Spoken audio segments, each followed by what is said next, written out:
So I think there's a lot of change going on right now, and How can comedy speak to that? well, I think in these kind of times, in times where there's more oppression than there even normally is, I think art is extremely important.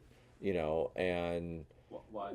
well, I think it can make people, especially with comedy, if you can talk about something so serious and get someone to laugh at it, Mm-hmm. they might actually, if it's something they weren't even thinking about, they might actually get interested in it and then maybe start to care about it. And I remember this from being a little kid. You're taught in school, and if you turn on the news, and if you're listening to a Democrat politician or a Republican politician, they all say the same thing: that America is the greatest country in the United States. I mean, in the world. Yeah, in the That's my world, job. yeah. Let's say you're taught this is the greatest country. We're number one. We're the best. But you're struggling through life. You can barely make rent, etc. Well, then you must think, well, then there must be a glitch. There must be somebody we should blame for this.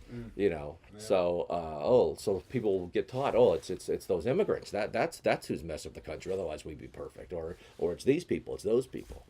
So people are often guided incorrectly, intentionally, but incorrectly by bad people to hate people for no reason at all. The whole world champion persona that I do Yeah, I on was gonna stage ask you about the world also champion. satirizes that.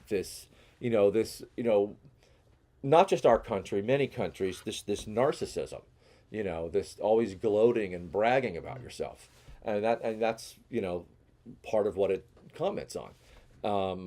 There's more layers to it, but that's one of the themes. And so when you look at Trump,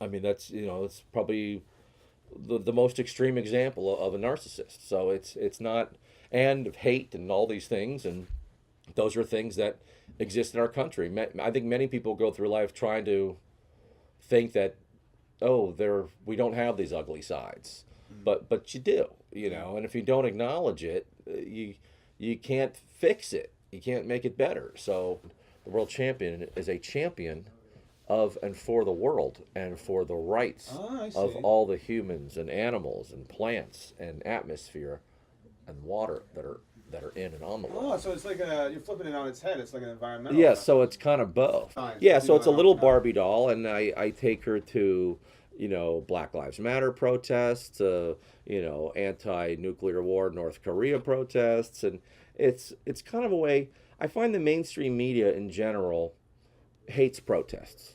They usually never cover it. Yeah. And if they do cover it, it's usually because some violence broke out.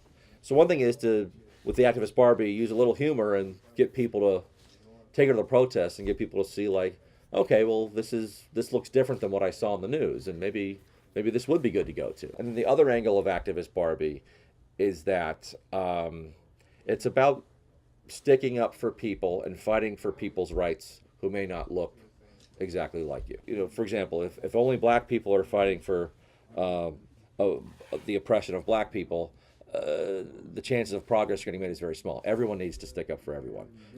If only gay people are fighting for gay people's rights, what does that say about humanity? It's like people should look at everyone as brothers and sisters, and if there's one particular group that's getting oppressed, everybody should be fighting for their rights. So that's also what activist Barbie is about. But again, trying to do it with humor.